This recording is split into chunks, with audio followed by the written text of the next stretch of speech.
So we're going to do a real quick review here. Some of this may be a review from the previous couple videos, so let's pay attention. Here we go. What's the difference between disinfection and sterilization? So we should know the difference between those. So sterilization kills everything. Autoclaving accomplishes that as one means.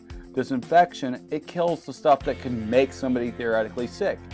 So it kills viruses and bacteria that may be pathogens. It doesn't kill everything.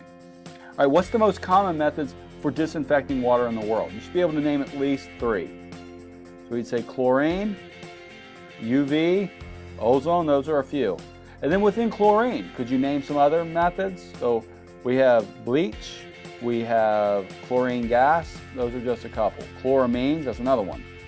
What's the single most common method for disinfecting drinking water in the United States? So most conventional systems use what? They use bleach, they use sodium hypochlorite, they use chlorine. What pH levels are good for flocculation and coagulation? And then the next one is what pH levels are good for chlorine disinfection? So flocculation and coagulation, remember? We add aluminum sulfate or some type of aluminum compound. That's the coagulant. To make it work better as an additive, sometimes lime is added. Why would we add lime? Because it promotes a higher pH. Why would we want a higher pH? Because it promotes better flocculation and coagulation and sedimentation.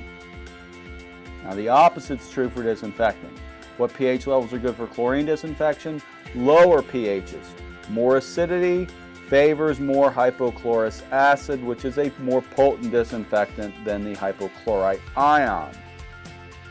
Next, which water type is likely to have a higher chlorine demand? So which one's going to require more chlorine to be used up and be part of that total chlorine until we get to producing sufficient chlorine residual? Is it water that's turbid or water that's clear? So clear water is not going to need as much chlorine before it becomes all chlorine residual. Turbid water has a lot of stuff that's going to interact with the chlorine. It's going to have a high demand for chlorine. All right, next, what chemical interacts with chlorine to form chloramine? So amine, you think of amino groups like NH2 or NH something. So what chemical interacts with chlorine? Ammonia, nitrogen compounds, particularly ammonia. What's the name of the process used the water plant for determining the optimal chlorine concentrations so that you can have a sufficiently high amount of chlorine residual in the system? We want to have chlorine out into the pipes. So what's that process called? That's called breakpoint chlorination. Next, free chlorine concentrations. What makes up free chlorine? Now I'm not talking about chlorine residual, which is free chlorine and chloramines. The free chlorine as measured in the water, when we add chlorine to water, it forms 2 compounds that are free, assuming they're not hitting stuff, right? So free chlorine concentrations form hypochlorous acid and hypochlorite ions. They form more of the hypochlorous acid in water that's acidic, form more hypochlorite ions in water that's alkaline. It'll form both, but favors more of one or the other depending on the pH of the water. Of the two, which is the more potent bactericide? Hypochlorous acid is more potent as a bactericide. NOM, N-O-M, what does that mean in terms of breakpoint chlorination?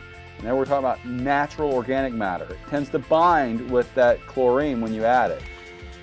What's the chemical name of bleach? So we're talking about sodium hypochlorite. 3 factors that influence disinfection, especially when using chlorine.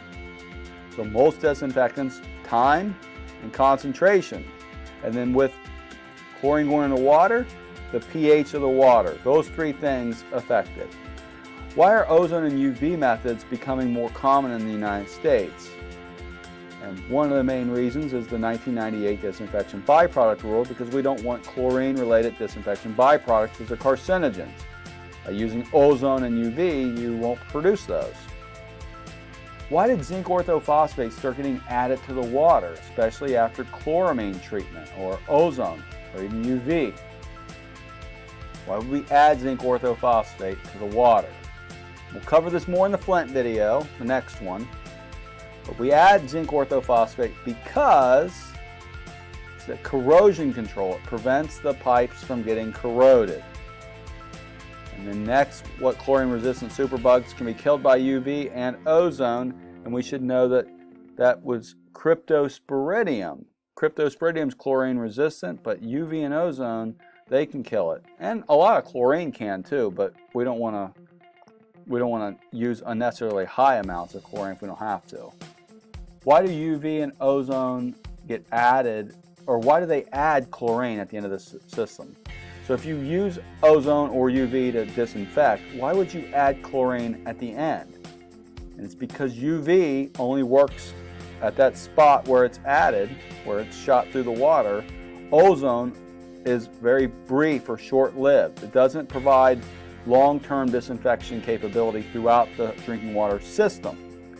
Next, and the last question, what wavelength of UV light is used for disinfection, and is it UVA, B, or C? So this is rogue memorization here, but it's 263 nanometers, and that is a type of UVC light. All UV light can be pretty bad. I treat it all bad for human health, but what's bad for us, it's also really bad for microbes. It damages the DNA optimally at the 263 nanometers. So stay tuned, we're going to do the Flint video, and that will wrap it up.